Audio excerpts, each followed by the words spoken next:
Alright, we're back with another lesson. This time we are going to be dealing with multiplying and dividing fractions, but we are going to be dealing with a special little shortcut that you can use when multiplying or dividing fractions. This is most commonly known as cross-canceling, but there are other terms that it's been called. So basically what cross-canceling is going to be is it's going to be almost like you're reducing in the problem before you even get to the answer. Just a quick side note, as mentioned in the slide, this is not something that has to be done. This is just something that can potentially make your life a lot easier if you do it. So I'm going to use this first highest fraction up here as an example of when you cannot do this.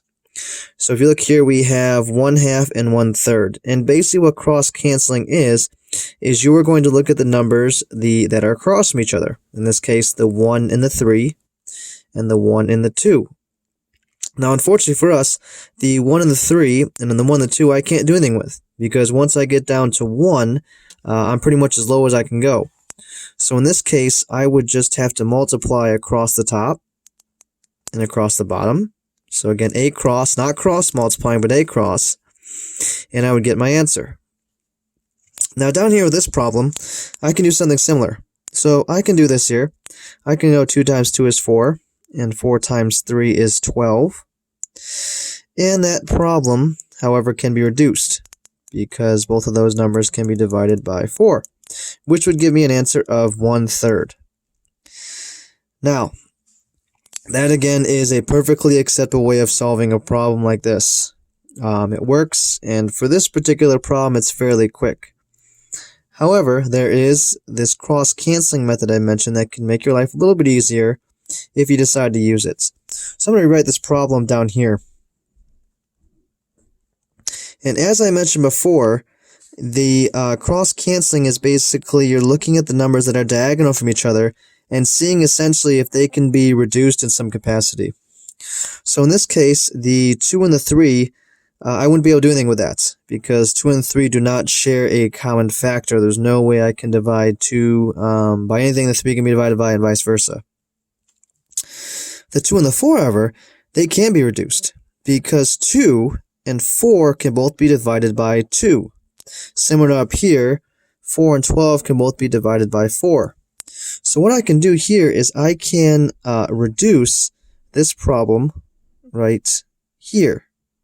Okay, so what that's going to do is I'm going to change that to a 1, because 2 divided by 2 is 1.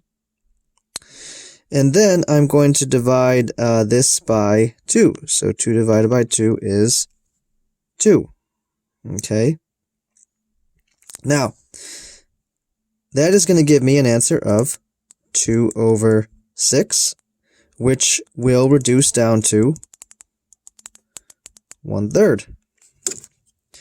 So as you can see, I made my numbers a little bit easier to work with. I still had to reduce in this one for a second time, but that's not always the case. And even if I did, it's much easier to multiply a number by 1 than is anything else. Now again, 2 by 2 is not the most complicated problem, but when your numbers get bigger, this could make your life a lot easier. So I'm going to kind of improvise here. I'm going to draw another problem up here to kind of show what I'm talking about. Now, more than likely, you're not going to get numbers quite this large, but it is possible that you might come across something similar to this. So here I have 12 over 25 times 5 times 12. Or 5 over 24. So again, you can go through, you can do 12 times 5 and get 60. You can do 25 times 24 and get 600.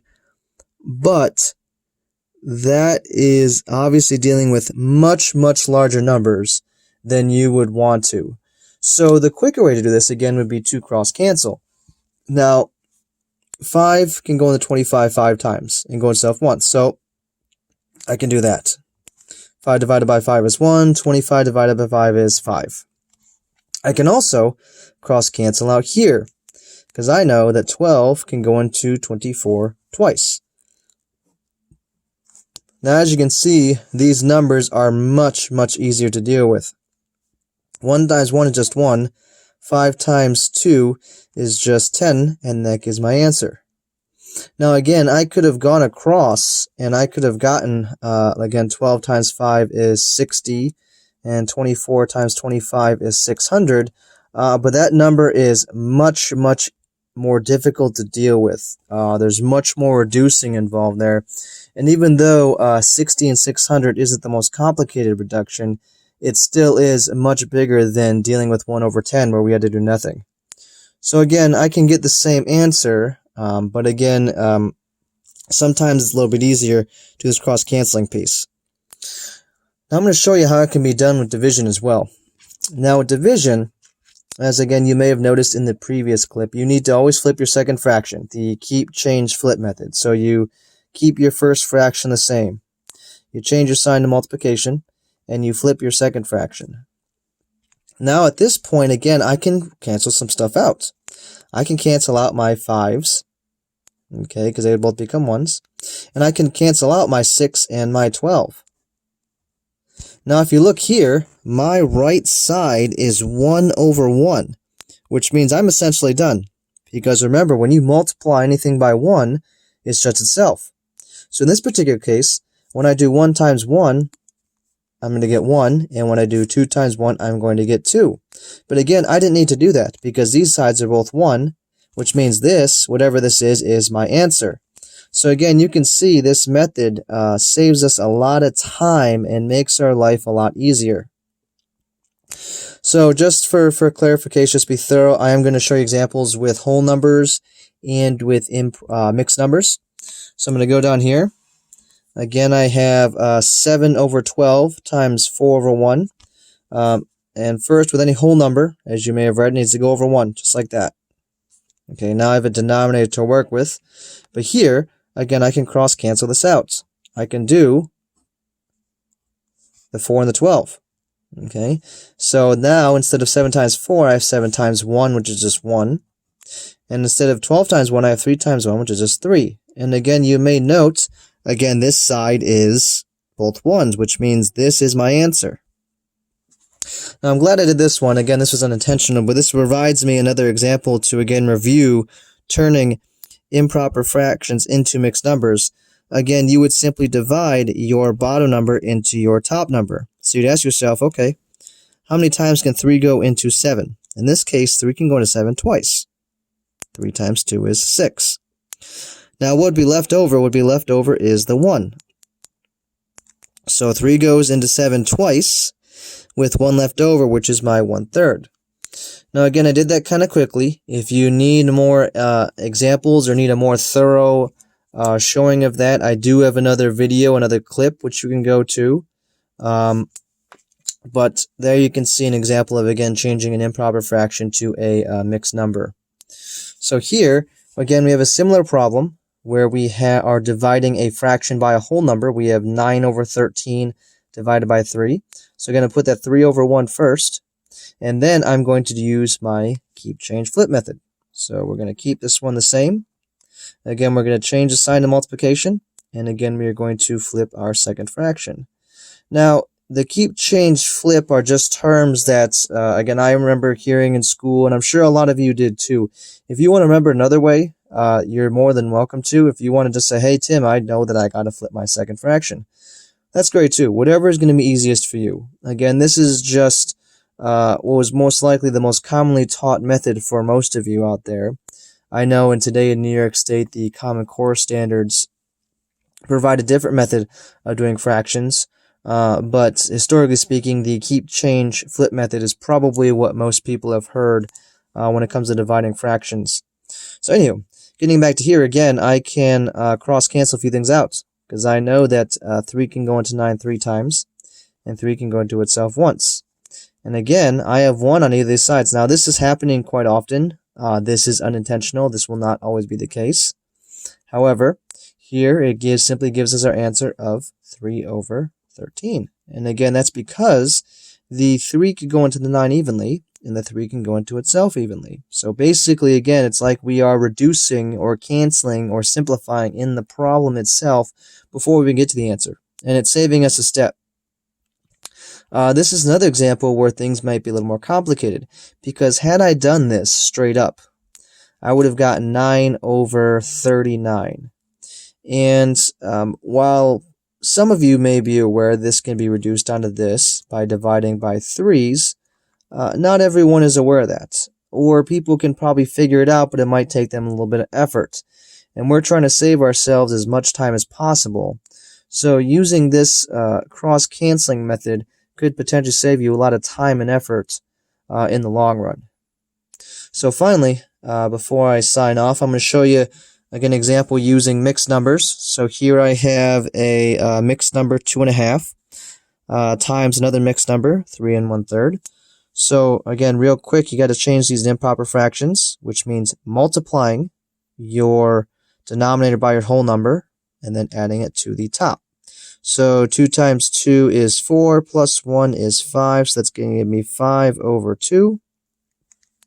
If you need more examples or a better, more thorough example, again, I have another video showing that, so feel free to check that out. Over here, again, I have 3 times 3, which is 9, and then plus 1, which gives me 10. Now you'll also note I left the denominators alone in that case, which will be the case with all changing mixed numbers to improper fractions. You're going to leave the denominator alone.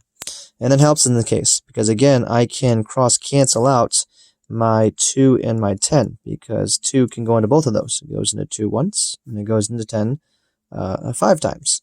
And then again, I'm left with 5 times 5, which is 25. 1 times 3, which is 3, and this will ultimately reduce down to 8 1/3, because 8 times 3 is 24, which would give me the leftover of 1.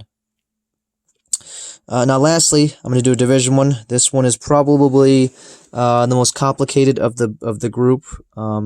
Again, still not terribly hard in terms of the math. There's just more steps than the other ones we've shown. So again, first things first, change these into improper fractions. Multiply and then add. So 4 times 3 is 12, plus 2 is 14. And then we have 2 times 3 is 6, plus 2 is 8, 8 over 3.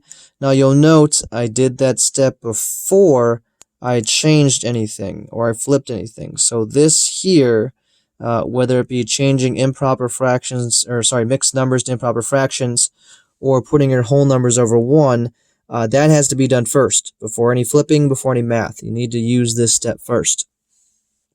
So after I get these numbers, again, I can keep, change, and flip. And here again, I have another example where if I want to straight multiply these, I have that option. I can do 14 times 3 and 3 times 8. But that's going to leave us with some obnoxious numbers. And again, we can just make this a little bit easier on ourselves. Because the 1, again, the 3's will cancel each other out. And then the 2 and the 8 can both be divided by, or sorry, the 8 and the 14 can both be divided by 2. Which will leave me with a considerably easier problem. Now I have 7 times 1, which is 7. And 1 times 4, which is 4. And this will turn into 1 3/4, because again, 4 can go into 7 once with that 3 left over. So that is cross-canceling with multiplying and dividing fractions. Again, this does not work for all fractions. Okay, so don't just assume that this will be the case. This is also, again, another step that does not have to be done. If you choose to not do this, or you forget, or whatever, that's perfectly fine. You can get the same answer. It just might require a little bit more work on your part, or even maybe not more, just more difficult.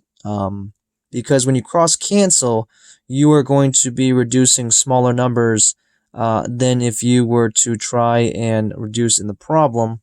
And I think this problem up top kind of gave a good example of that.